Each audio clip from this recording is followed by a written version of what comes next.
Boa noite, vamos a mais um Frente a Frente. Cardeal Raimundo Damasceno Assis esteve à frente da CNBB, primeiro como secretário-geral por 2 vezes, depois como presidente de 2011 a 2015. Hoje, Dom Raimundo vai contar sobre sua trajetória como presidente da CNBB, sua caminhada pastoral, entre diversos outros temas.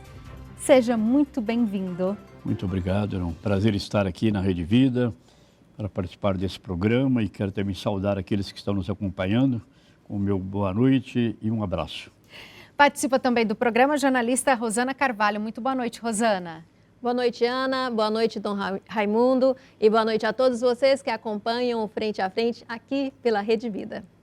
Dom Raimundo, a sua história com Brasília, a Igreja de Brasília, é tão forte que o senhor escreveu uma obra. Conta pra gente como que surgiu essa inspiração e a ideia de escrever uma obra.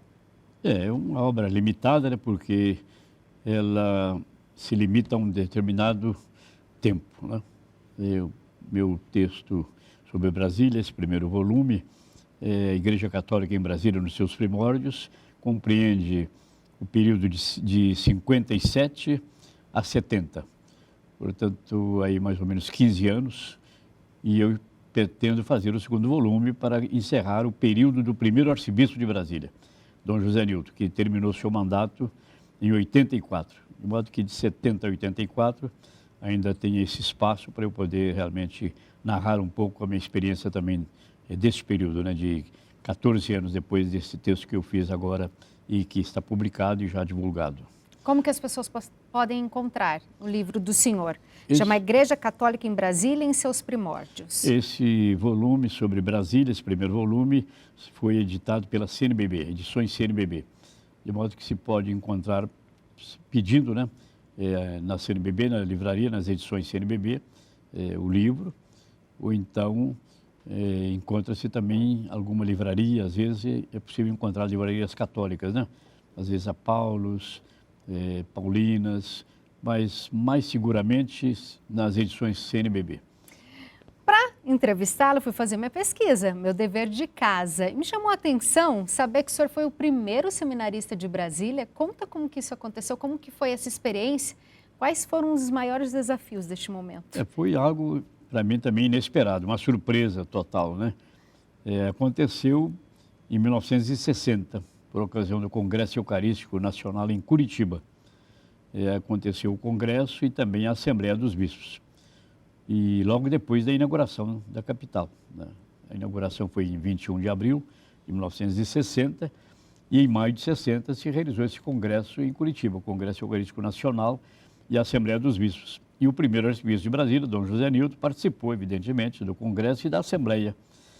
E, como eu era da Arquidiocese de Mariana, o Dom Nildo fez um apelo ao arcebispo de Mariana naquela época, Dom Oscar de Oliveira, e solicitando que, se, na medida do possível, que o arcebispo lhe desse um seminarista, de preferência concluindo o curso de filosofia, para ele poder depois acompanhar o curso de teologia já como seminarista já de Brasília.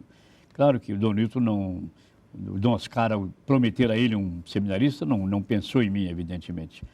Mas, ao regressar a Mariana, ele pediu ao reitor, que visse lá com os demais formadores, quem deveria ir para Brasília no curso de filosofia, de um terceiro ano de filosofia, concluindo o curso de filosofia.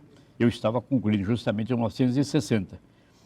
E o reitor me chamou e me disse que os padres julgaram de que eu é que devia ir para Brasília. O senhor tinha quantos anos na época? Tinha, na época, 17 anos. Um menino lá de Minas Gerais, indo para uma terra totalmente desconhecida. Indo para o Planalto Central, pensando nessa cidade que muitas vezes alguns até nem acreditavam. Uma cidade em construção. Em construção, que esse projeto do presidente Juscelino Kubitschek talvez até não chegasse ao seu termo, né, não se concluísse, porque havia tantas dificuldades na época, mas de qualquer maneira a capital está aí hoje, né? É um fato realmente linda, planejada, deu certo. E quem habita lá em Brasília gosta muito de Brasília. De modo que eu, então, ao receber essa notícia, o reitor me chamou, eu então disse que sim. Ele falou, não, mas você vai meditar mais um pouco, vai rezar, depois você volta aqui, depois de uns 10, 15 dias. Porque vai pensar? Essa opção vai mudar a sua vida, né? E, de fato, mudou a minha vida. Depois, quando a gente faz uma retrospectiva, viu que aquela opção, realmente, a minha vida tomou outro rumo, né, evidentemente. E como o senhor se sente com esse rumo que sua vida tomou? Eu me sinto feliz, realizado, né, porque você, na medida em que vai cumprindo a missão para a qual você é chamado, então você também se realiza, se sente feliz. Eu tive sempre como um dos lemas da minha vida, nada a pedir, né, nada a recusar. De modo que foi sempre isso uma das minhas marcas. Então eu fui para Brasília em 1960, já oficialmente pertencendo à arquidiocese, né, mantendo correspondência com o arcebispo de Brasília, mas só em 61 que, de fato, ele me chamou para ir a Brasília, para me conhecer e eu também conhecê-lo, né, o arcebispo. E ali ele também me fez uma surpresa grande, porque eu achava que normalmente eu deveria voltar para Mariana para concluir a teologia, seria o mais normal. E ele então me perguntou se eu aceitasse, ele queria que eu fizesse a filosofia em Roma, na Universidade Gregoriana. E eu aceitei também, parti também para Roma. O senhor aceita os desafios? Eu sempre disposto a aceitar os desafios. E fui para Roma, fiz a teologia, concluí, depois fiz um curso de especialização na área de catequese, na Alemanha, e voltei, no final de 67, me ordenei em 68 diácono, padre, dia 19 de março, dia de São José, e comecei meu ministério em Brasília em 68, de padre, depois me tornei bispo auxiliar, de modo que eu passei 40 anos em Brasília no exercício do meu ministério. Até que o Papa João Paulo II me transferiu para Aparecida. Mas aí o senhor fez esse intercâmbio, ficou em Brasília Fiquei também? Brasília 40 anos, e depois exercendo algumas funções também em âmbito continental e nacional, né? Fui eleito secretário do CELAM em 91 e terminei em 95.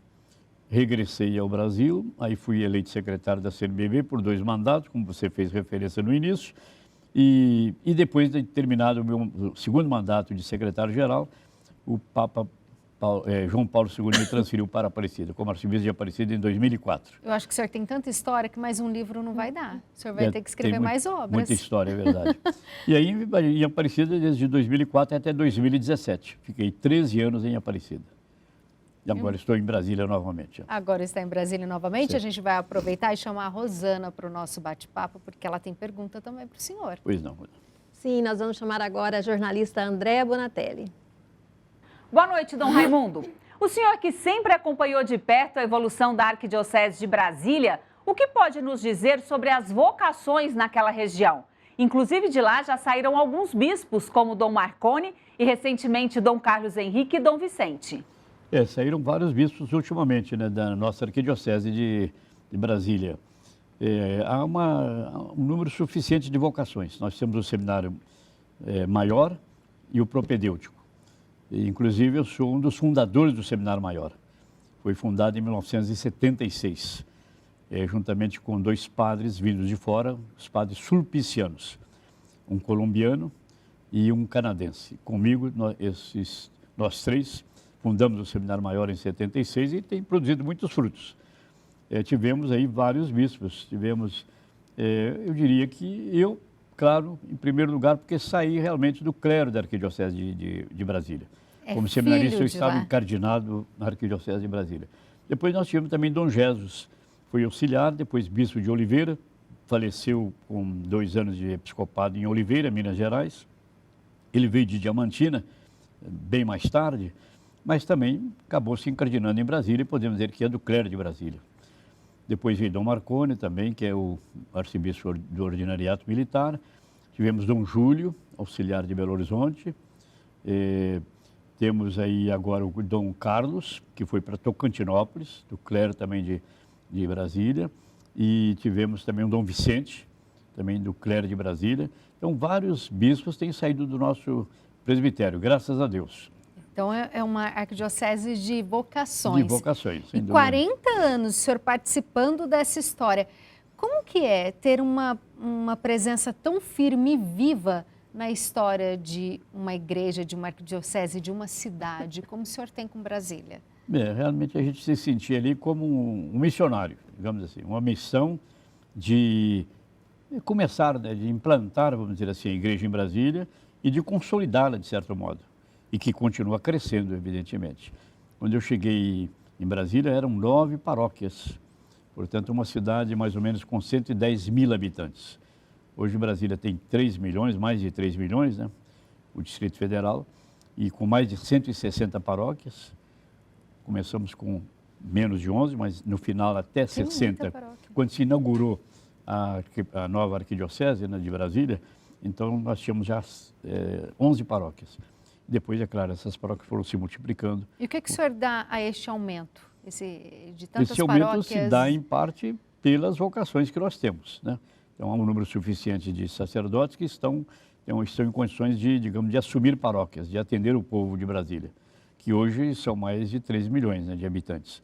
E eu acho que ainda são poucas paróquias. Pode se multiplicar mais paróquias ainda em Brasília para atender melhor o povo ainda, entende?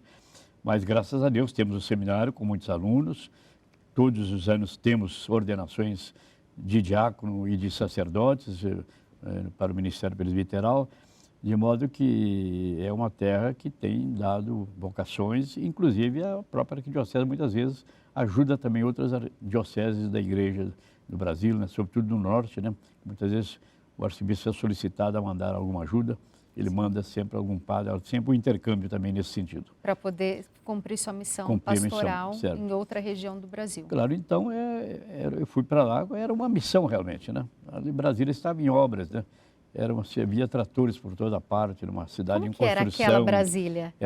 Havia um otimismo enorme, né? Gente de todos os lugares do Brasil, todos os recantos do Brasil. Eu acho que a maior miscigenação, digamos assim, do povo brasileiro se deu em Brasília. Porque quando se começou a construção, para lá, foram pessoas de todos os recantos do Brasil, do norte ao sul. Foram sonhadores, né, Dom Raimundo? Sonhadores, cheios de esperança. O Juscelino despertou nessa esperança no povo brasileiro, da nova capital, que era realmente uma tarefa ingente, né, enorme, né? Fazer uma capital em pleno centro do Brasil, no Cerrado, puro Cerrado, no Planalto Central, 1.200 quilômetros distante do Rio de Janeiro, né, da então capital do Brasil.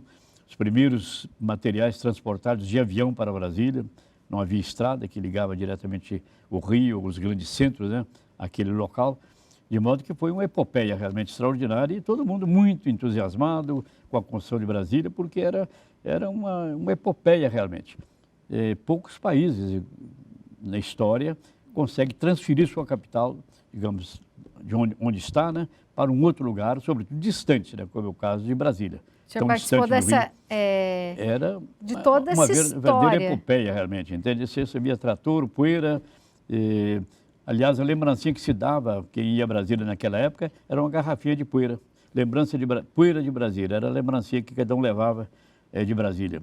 Muita poeira, porque muita construção, muita obra. E como que é para o senhor hoje viver nessa cidade que é tão moderna, planejada, eficiente? Claro. Como que é quando você olha, hoje? parece que é um milagre, realmente. Parece um milagre. Porque a Brasília foi feita em 3 anos. E o básico foi feito em 3 anos. É claro que depois as outras obras foram completando, né, a capital. Mas o Juscelino quis deixar pelo menos o essencial pronto para ninguém reclamar, para que o novo presidente que o sucedesse não reclamasse que não tinha condições de funcionar como capital. Então, o fundamental estava ali. A estrada que ligava o Rio, né, a Brasília, estava ali a rodoviária, estava o Palácio do Planalto, estava o Palácio da Alvorada, estava o Supremo Tribunal, estava o principal, o básico, o traçado da cidade estava todo feito, embora não houvesse residências, mas o traçado todo pronto. O campo, a aviação estava funcionando, o aeroporto muito precariamente, evidentemente, era pequeno, digamos assim, ali uma casinha de madeira onde a gente entrava sem controle nenhum para pegar o avião e para descer do avião. Então, Brasília começou assim, tudo de um modo muito inicial, né? E o pessoal de uma maneira muito solidária, né? A gente sentia muita solidariedade, porque todo mundo vinha de fora e todos se sentiam que precisavam um do outro. Sim. De modo que um apoiava o outro. A fraternidade. E ali havia uma fraternidade muito grande. As primeiras paróquias também foram realmente um instrumento de muita participação, de muita consolidação da cidade, porque as pessoas se encontravam nas paróquias, entende? E ali começavam a se conhecer, a Por isso que criar tem tanta relações. missão e vocação em Brasília. Como? Por isso que tem tanta missão e vocação em Brasília. Era uma missão, tanto para aqueles que construíam Brasília, sim, como para o próprio Juscelino. Sim. Aquilo era uma missão. E para o Israel Pinheiro, que é considerado o construtor de Brasília. O Juscelino é o fundador, né? Depois o Niemeyer, o arquiteto, e o Lúcio Costa, o que fez o plano, né, urbano. Então, quer dizer, para todo mundo se sentir ali empenhado numa missão, construir a capital do Brasil. Aquilo entusiasmava os brasileiros todos e vivíamos um tempo de muito otimismo, de muita esperança, aí nos anos de 57 a 60, 61. Vamos chamar a Rosana para o nosso bate-papo. Tem mais perguntas, Rosana? Temos, Ana. E a pergunta que vem agora é do conselheiro da Rede Vida, Luiz Antônio Monteiro. Paz e bem, querido cardeal. Como o Papa Francisco está sempre muito bem informado das coisas do Brasil, os assuntos religiosos são manifestados pelos dicastérios, os cardeais, as conferências episcopais, a anunciatura. Mas como o Papa sabe os temas políticos, econômicos, sociais e até mesmo esportivos, quem informa o Papa dos assuntos não religiosos no Brasil, senhor cardeal? O Papa, sem dúvida nenhuma, é uma das pessoas mais bem informadas, né, no mundo, né? Porque nós temos as nunciaturas apostólicas em vários países, a representação diplomática do Vaticano, né, através dos núncios apostólicos em vários lugares, no mundo todo. Então, tem uma fonte de informação muito grande, variada e de todo o mundo, né? As fontes são diversas, de todos os continentes. Depois, o Santo Padre também tem a Cúria Romana, né? Os dicastérios romanos que estão a serviço do Papa, cada um dentro da sua área, né? Como que uma espécie de ministério do Papa, né? São os dicastérios romanos, as mais diversas áreas. Então, também ele tem essa fonte de informação. E depois o próprio Papa também tem a sua assessoria mais direta, né? E ele vê uma vez ou outra a televisão, e se informa provavelmente também hoje através das próprias redes sociais, tem uma maneira de se informar. E o Papa Francisco realmente é muito bem informado e a gente percebe que os seus pronunciamentos estão sempre em sintonia com os problemas do mundo atual, né? Realmente é muito atualizada a questão do meio ambiente, a questão da paz, né? A questão da pobreza. O Papa Francisco está, nos seus pronunciamentos, sempre, digamos, falando, orientando, digamos assim, relativamente a temas atuais. Como que o senhor enxerga o Papa Francisco, o papado dele, a maneira com que ele olha para o povo? Ele deixou a igreja mais próxima? Deixou, ele está muito próximo do povo, fala uma linguagem muito direta ao povo. E é muito interessante porque o Papa Francisco, antes de ser Papa, né, quando o cardeal de Buenos Aires, era uma pessoa muito mais séria, né, uma pessoa muito introspectiva, embora tivesse um trabalho pastoral muito próximo ao povo em Buenos Aires, né. Todos sabem que ele tomava o ônibus, tomava o metrô, ia às periferias de Buenos Aires, levava uma vida muito modesta, muito austera. Mas depois de Papa, o Papa Francisco tornou-se muito mais comunicativo. É muito interessante e muito alegre, muito feliz. A gente, quando vê as fotografias do Papa Francisco, antes de Papa, realmente ele está numa posição de ser muito sério. Quando ele está celebrando a Eucaristia, pode observar, ele era muito sério, né? Não sorri. Mas depois de Papa, ele se tornou-se muito mais espontâneo, mais próximo do povo, como que feliz por ser Papa. E uma certa vez perguntei justamente a ele, né, por que ele tinha mudado, digamos assim, essa postura sua. E ele deu uma resposta muito bonita. Ele falou que quando percebeu que ele ia ser eleito Papa, né, ele começou a sentir lá dentro de si mesmo que era uma missão que Deus estava querendo dele. Isso digamos assim, se confirmava pela paz e pela alegria que ele sentia no seu coração naquele momento. Então ele acolheu a sua eleição como uma missão recebida de Deus através dos cardeais que o elegeram. E então ele se sente feliz. Eu acho que todos nós sentimos felizes quando nós realizamos uma missão. E tão felizes por tê-lo. Justamente. E também estamos felizes por tê-lo também como Papa. Sim. Realmente é a sua característica, né? Uma igreja missionária, uma igreja em saída. E justamente o tema da alegria quase sempre está presente nos documentos do Papa Francisco. Sim, a palavra alegria. Amoris Letícia, sobre o matrimônio, sobre a família, alegria do amor. Né? Quando ele fala da santidade também, Gaudium, também fala da santidade da alegria também. A primeira carta dele, a primeira carta encíclica, que é programática, Evangelho Gaudium, alegria do Evangelho.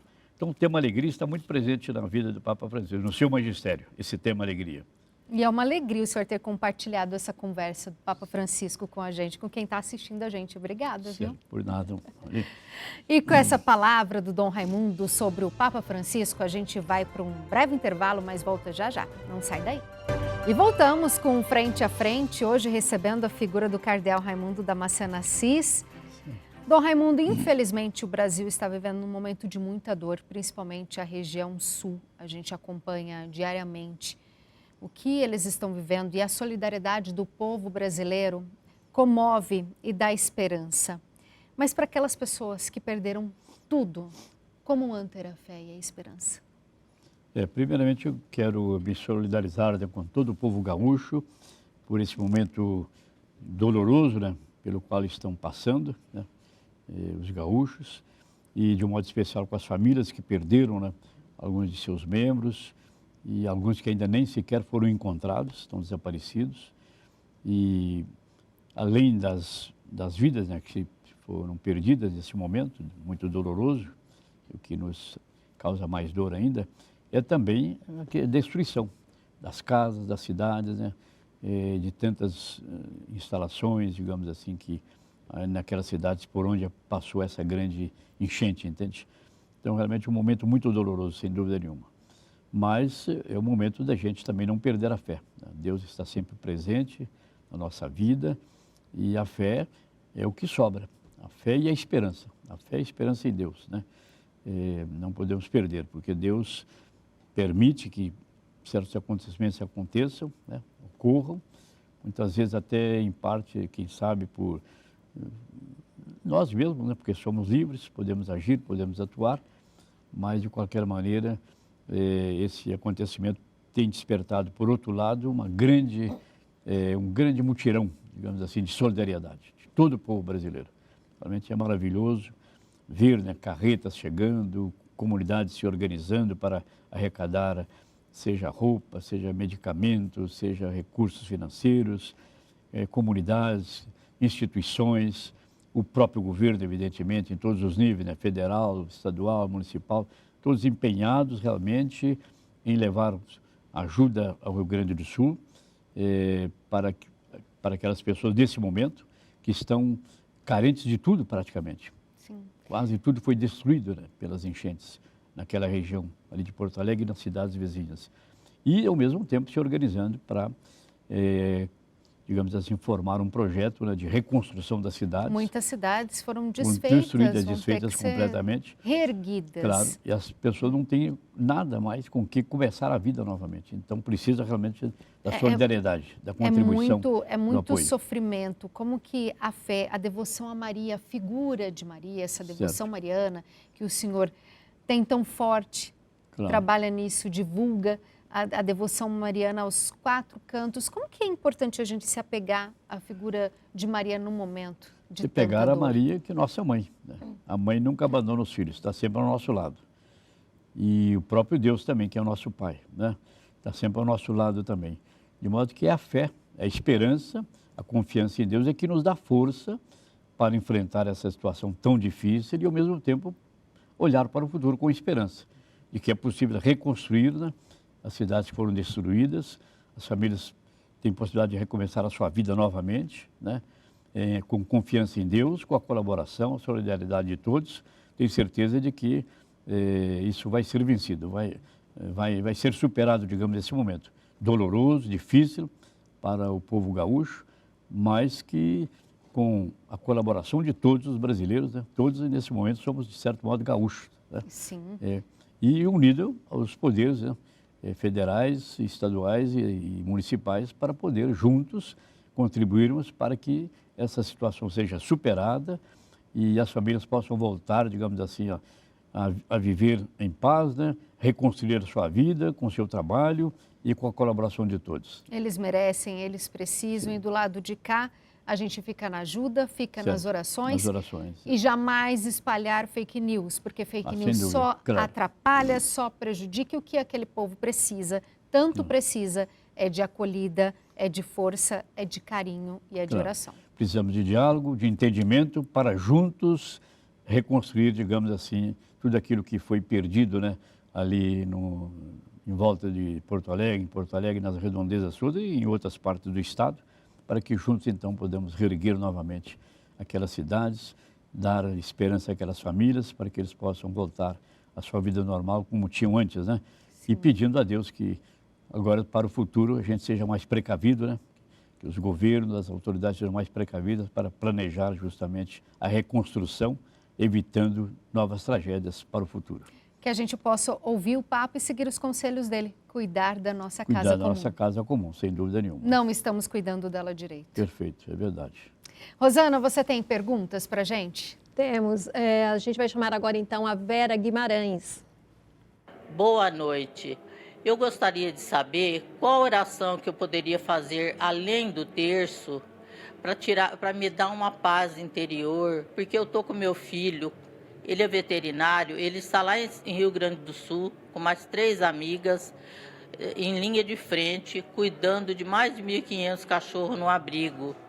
E eu queria saber o que eu posso fazer para que Deus cuide dele, que a volta dele seja uma volta abençoada, porque tá muito difícil, lá está muito frio. Obrigada. Sem dúvida nenhuma, né? Infelizmente a água não baixou totalmente, né? Ainda pessoas em situações muito difíceis, a gente sabe disso. Só quem passa por uma situação como essa, né? Ver tudo aquilo que construiu, aquilo que fez, e agora tudo ruído por terra, né? Desaparecido, então realmente é um sofrimento muito grande. Nesse momento só Deus, só podemos nos apoiar em Deus, confiar nele, né? De que Ele não nos abandona, pedir a ajuda de Deus, né, para podermos ter força, ter resiliência, né, para poder recomeçar nossa vida novamente, com a ajuda, com a colaboração, evidentemente, de todos os brasileiros e, em primeiro lugar, também, é claro, com as autoridades, né, que são responsáveis também pelo bem-estar do nosso povo, né, federal, estadual, municipal, para que juntos e confiando em Deus nós possamos, então, reconstruir toda aquela situação que foi dizimada, né, entende? E com esperança de um futuro melhor. E como eu disse, a partir de agora, sempre no planejamento urbano, né, pensar sempre nessas possibilidades dessa crise climática que nós estamos sofrendo. Está aí na nossa porta e a gente às vezes está fingindo que não está vendo, né, Dom Raimundo? O planejamento é muito importante nesse momento. E tomar consciência também da nossa responsabilidade, como nos lembra o Papa Francisco, você lembrava há pouco, né? O cuidado com a nossa causa comum, né? Para que ela seja cuidada. Nós somos guardadores dessa casa, né? Portanto, não podemos, digamos assim, usar e abusar, né, dos recursos naturais de que dispomos. Pelo contrário, usar isso de uma maneira sustentável, né? Pensando no bem de todas as pessoas, procurando olhar, sobretudo, pelas periferias de nossas cidades, que muitas vezes ali se desenvolvem regiões realmente de risco, né? E que numa catástrofe como essa, realmente são os primeiros a sofrer, mas são sobretudo os mais pobres. Às vezes a gente só tem esse olhar, essa necessidade quando acontece o pior. Perfeito. Senão a vida vai levando, claro, e a gente não vai olhando com tanta atenção. Claro. Certo, perfeitamente. E a gente precisa olhar com atenção. Claro. Dom Raimundo, a devoção mariana trilhou a vida do senhor. Certo. Como que foi? Quando surgiu? Desde sempre, desde novinho, o senhor sempre teve esse caminho em casa dessa devoção? Foi depois que o senhor começou o seu ministério? Então, quando eu era criança, era coroinha, né? Era acólito na minha paróquia, e a paróquia era de Nossa Senhora das Dores. E uma igreja num lugarzinho muito pequeno, né? E por isso, até quando eu me ordenei padre, eu me escolhi São José como patrono do meu ministério sacerdotal. E depois, mais tarde, como bispo Nossa Senhora das Dores, 15 de setembro, justamente para homenagear Nossa Senhora das Dores e a minha terra, onde eu nasci. De modo que eu tive esse vínculo muito grande, realmente, essa devoção à Nossa Senhora, uma marca, digamos, da minha família, do povo brasileiro, eu diria, né? De toda a América Latina. Não há lugar onde não haja uma igreja, um santuário dedicado a Nossa Senhora, sob os mais diversos títulos. De modo que não há nenhum filho, né, que não goste de sua mãe. Sim. E Maria é a nossa mãe, né? A mãe de Deus e nossa mãe, que Ele nos deu lá ao pé da cruz, né, quando crucificado, na pessoa de São João, né, o evangelista, Jesus deu ali Maria como mãe de João e João como seu filho. E na sua pessoa todos nós fomos ali agraciados, né, com esse privilégio de ter uma mãe também, a mãe de Deus, a Virgem Maria. De modo que faz parte da vida do cristão. A devoção mariana é uma identidade do cristão, né? A sua fé se centra, evidentemente, na Trindade, né? Em tudo aquilo que Cristo nos revelou acerca da Trindade, da vida íntima de Deus, mas também Maria faz parte da nossa identidade cristã, sem dúvida nenhuma. Não há nenhum cristão, né? Nenhum filho, digamos, de Deus que não ame a sua mãe, que é a Maria Santíssima para todos nós cristãos, vamos amar católicos, e respeitar. Certo. E imitá-la como verdadeira discípula e missionária de seu Filho, nosso Senhor Jesus Cristo. Amém. Rosana. Sim, quem participa agora é a Rosineide Pérez. Boa noite. Eu gostaria de saber quais são os caminhos que a igreja busca para combater a intolerância religiosa. Sem dúvida nenhuma, nós estamos agora na Semana da Unidade dos Cristãos, a Semana de Oração pela Unidade dos Cristãos. Começou no domingo passado, na solenidade da Ascensão do Senhor, e termina agora com a festa de Pentecostes nesse domingo. Então nós temos que rezar para que cheguemos à unidade da fé entre todos os cristãos. Na diversidade, evidentemente, né? Porque para nós a igreja não é uniformidade, a igreja é uma comunhão na diversidade. Então, e a unidade é fruto do Espírito Santo. De modo que nós temos que rezar para que cheguemos à unidade da fé, como o próprio Cristo pediu, né? Rezar para que todos sejam um, como Ele e o Pai são um, né? A Trindade é uma unidade das três pessoas. É o modelo de toda a comunidade, né? É a família da Santíssima Trindade, Pai, Filho e Espírito Santo. Na diversidade das pessoas divinas, nós acreditamos num só Deus, né? Um Deus em três pessoas. Assim também nós somos chamados na diversidade nossa, dos povos, das culturas, a constituirmos uma única família, a família de Deus. De modo que temos que rezar muito pela unidade. A unidade é fruto, sem dúvida nenhuma, do Espírito Santo, da ação do Espírito Santo em nós, para que cheguemos na unidade, a unidade na diversidade, no amor. De modo que estamos vivendo esse momento dessa semana, eu diria que então é importante rezar pela unidade dos cristãos, né? Que é fundamental. Rezar pela unidade dos cristãos, dizer não à intolerância religiosa. Claro. E para o senhor, como que o senhor enxerga quais são os desafios atuais da igreja no Brasil? Os desafios são muitos, evidentemente. Entende? Podemos começar pelo próprio campo vocacional, né? Precisamos cada vez mais de ministros também ordenados, precisamos cada vez mais de leigos formados para poderem assumir também a sua missão na igreja, né? Porque todo batizado tem direito e dever de participar da missão da igreja. Não só os ministros ordenados, mas todos. E são grandes desafios no mundo que nós estamos vivendo hoje, sem dúvida nenhuma. Um mundo muitas vezes marcado pelo secularismo, embora um profundo sentimento religioso em todo o povo brasileiro, em todo o povo latino-americano, mas é um processo também de secularização cada vez mais forte, entende? De modo que a igreja tem um grande desafio. Um grande desafio também, digamos assim, para atuar no mundo, né? Atuar no mundo, na sociedade, levar esse mundo cada vez mais também ao entendimento, né? Ao diálogo, à paz, à unidade também, né? Entre os cristãos. Os desafios são imensos, né? Para a igreja no mundo de hoje. Mais do que no passado? Sem Lá dúvida, quando o senhor começou, lá atrás? Os desafios vão se tornando diferentes, depende do contexto em que a gente vive, né? Mas a igreja sempre teve os grandes desafios. Se imaginarmos o começo da igreja, né? Cristo começou com 12 homens, né? 12 apóstolos, né? Olha só, uma multidão. E hoje é uma multidão, entende? E no mundo pagão, vivendo naquele mundo pagão também, de um mundo que depois também de muita perseguição, de muita incompreensão, quantos mártires. Continuamos com a intolerância. Continuamos tendo até hoje também mártires em muitos lugares. O Papa Francisco diz que há mais mártires atualmente do que nos primeiros séculos do cristianismo, que foi realmente séculos de muitos mártires. Hoje nós temos isso também, às vezes não tomamos conhecimento pelos meios de comunicação, mas hoje muita gente sofre pela sua fé, pelo seu amor, né, a Jesus Cristo, ao Evangelho, em tantos lugares do mundo. E não só no sentido de perseguição, de martírio, de sangue, digamos assim, mas muitas vezes outras formas de perseguição, de diferença, de dificuldades de cumprir a missão, né, o católico, o cristão no mundo de hoje. Então, há muitas formas de martírio também.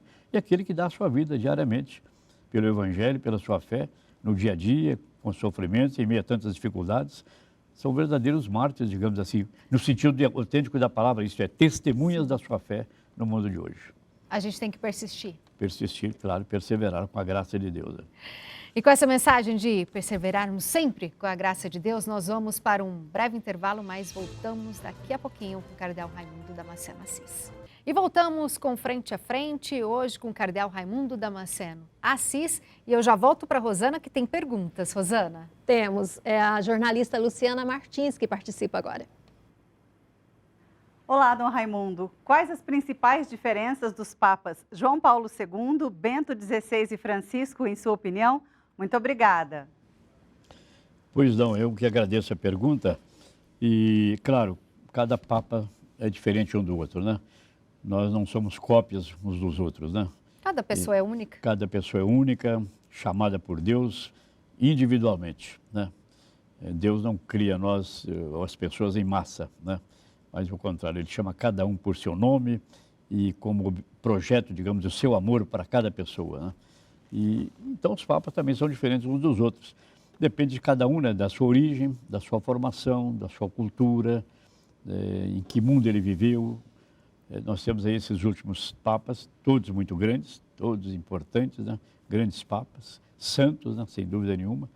Nós temos aí primeiro o Papa João Paulo II, né? Que ela perguntou, viveu no período do regime comunista, né? Na ex-União Soviética, num país muito católico, que é a Polônia, sim, evidentemente, mas naquele mundo comunista onde ele cresceu, onde fez seus estudos teológicos, né?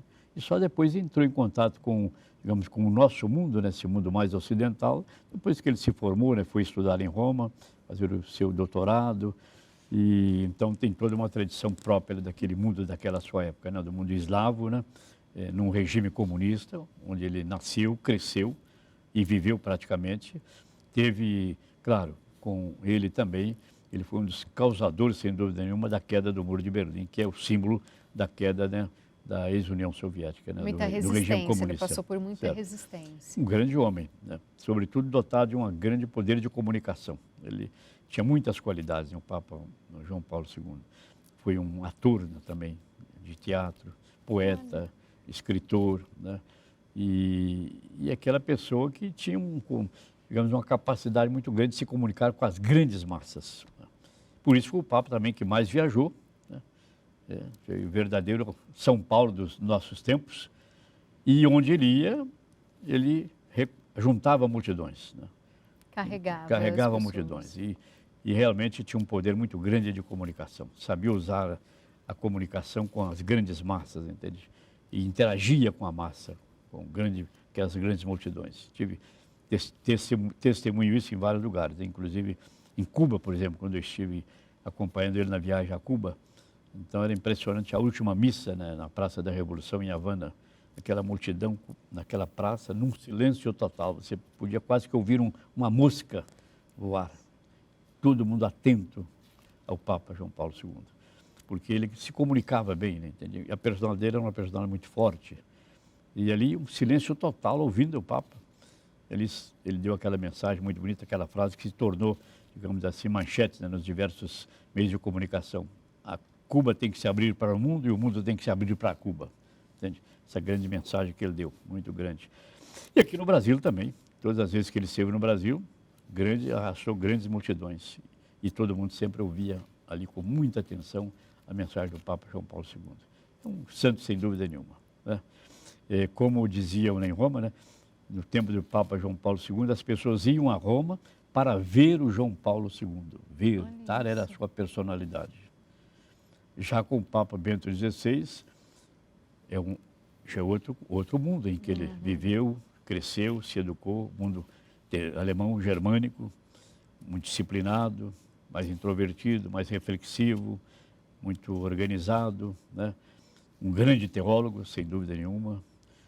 E todo mundo dizia que no tempo do Papa Bento XVI, as pessoas iam a Roma para escutar o Papa Bento XVI. Não para vê-lo. Por ser um teólogo, o pessoal queria ouvir a sua mensagem, o que ele tinha a dizer para o mundo daquela época.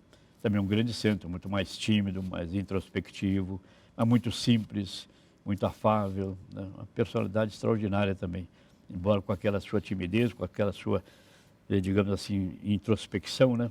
Mas quando passava pela praça ali de São Pedro, à tarde, quando deixava o seu trabalho ali na Congregação para a Doutrina da Fé, ele vinha sempre com uma boina de batina, passando pela praça até o seu apartamento, parava ali muitas vezes, eu ouvia, muitas vezes conversando com as pessoas, com o padre, com o seminarista, se interessava, perguntava quem era, o que estava fazendo, uma pessoa com uma simplicidade total, embora não parecesse assim, né? Talvez a imagem que A imagem, tivéssemos fosse do...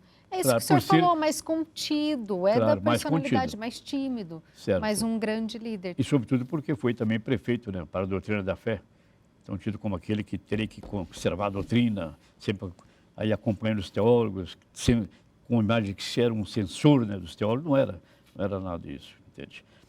Depois temos o Papa Francisco. O Papa Francisco já é um outro estilo também, latino-americano, né? Tanto pela sua origem, né, descendente de italiano, né, os pais eram italianos, nascido na Argentina, portanto um latino, jesuíta, formação toda jesuíta. Os dois anteriores eram padres diocesanos, tanto João Paulo II como Bento XVI, portanto toda uma formação um pouco diferente, né, no mundo latino-americano. Teria que ser diferente também, né? Muito próximo das pessoas, muito simples, muito informal, muito direto nas suas palavras, de modo que as pessoas hoje dizem que as pessoas vão ao Vaticano não para ver, né? não tanto para ouvir, claro, para ver e ouvir também, mas não é o assento principal, vão lá para tocar no Papa Francisco. Porque Cada Papa despertou uma coisa, Dom Raimundo. Cada Papa desperta uma atitude do povo em relação a ele. O é mais próximo, quer tocar, porque é simples, o outro quer ouvir, é um grande teólogo, o outro é aquela personalidade impressionante, impactante, todo mundo quer ver, quer conhecer, cada um com o seu estilo, mas todos realizaram um grande trabalho, estão realizando, no caso aí, está realizando o Papa Francisco, né? Todos eles grandes papas, santos papas, que têm conduzido a igreja realmente de uma maneira extraordinária, segundo os, digamos, os desafios que ela enfrenta, cada um no seu tempo. São virtudes que o senhor se espelha para trilhar a caminhada da vida do senhor. Sem dúvida nenhuma. Eu acho que cada um é diferente, né?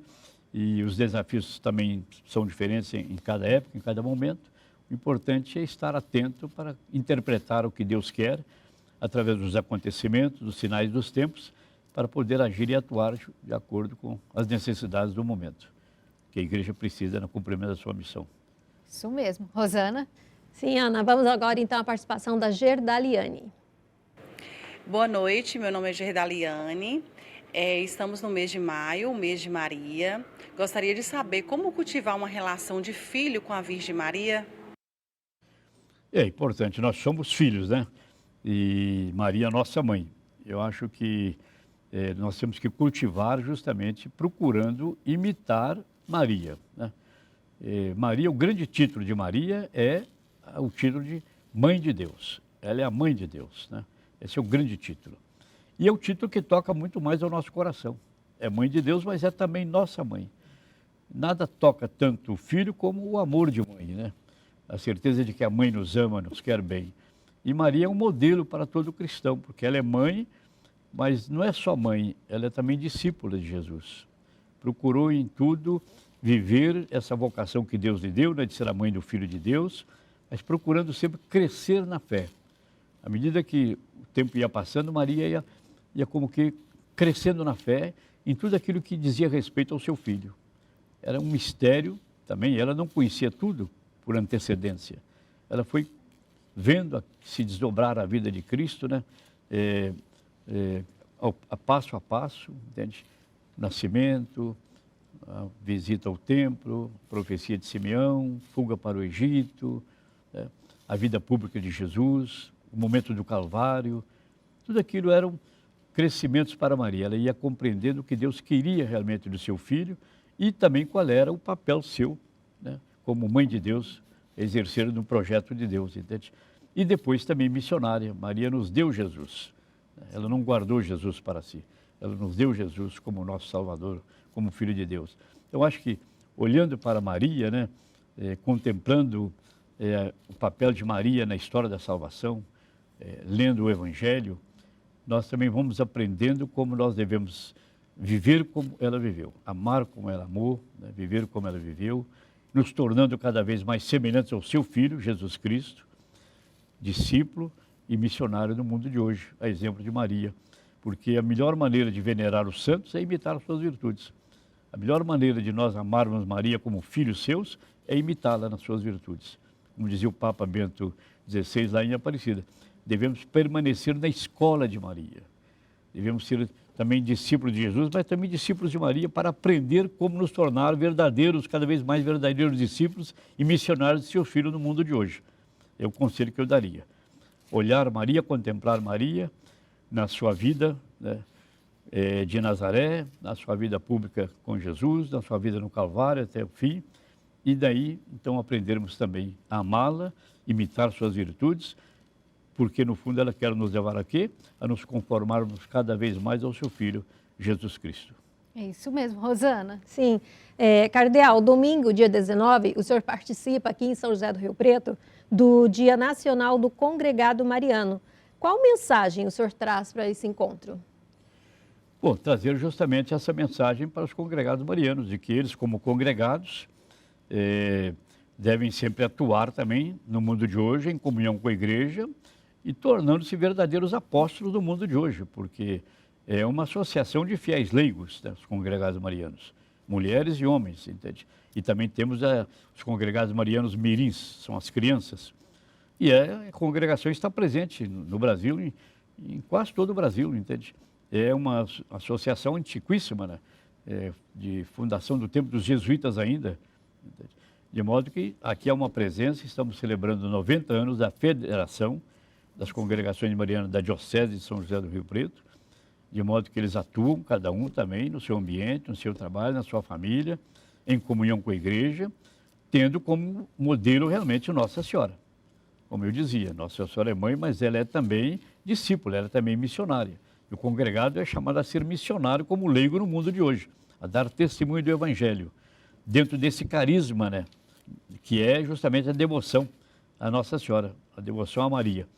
E atuando em comunhão com a diocese, com a igreja, na sua paróquia, assumindo responsabilidades pastorais, evidentemente, serviços, e aí assumindo seu papel também no mundo, na sociedade, porque o leigo vive no mundo, né? E aí no mundo, portanto, nas realidades temporais nas quais aí ele vive, é que ele tem que testemunhar o Evangelho, seja elas quais forem, a família, o campo da educação, da política, empresarial, o mundo do trabalho, o mundo do sindicato, é aí que o leigo vive. Aí ele tem que testemunhar a sua fé. E o congregado mariano tem que testemunhar essa sua fé, sobretudo se alimentando da devoção e da imitação de Nossa Senhora. Sempre Maria presente em Sempre nossas Maria, vidas. certo, é verdade. E com essa mensagem linda que nós temos que ser devotos e nos espelhar em Maria, eu quero agradecer o senhor pela oportunidade de entrevistá-lo, por estar aqui, por ensinar tanto e partilhar tanto com a gente nesta noite. Muito obrigado, Ana. Eu que agradeço também essa oportunidade e o meu abraço, minha saudação àqueles que nos acompanham nesse programa. Foi uma alegria muito grande estar aqui. Estarei aqui até segunda-feira, na Diocese de São José do Rio Preto, né? E sobretudo com os marianos, mas terei a oportunidade de celebrar a missa também na Rede Vida e também na Catedral agora no domingo de Pentecostes. Um abraço a todos, uma boa noite a todos. Muito obrigado, Dom Raimundo. Obrigado, muito obrigada a toda a equipe que esteve junto aqui no Frente a Frente e a você que acompanhou o nosso programa. Até o próximo, um excelente final de semana. Tchau, tchau.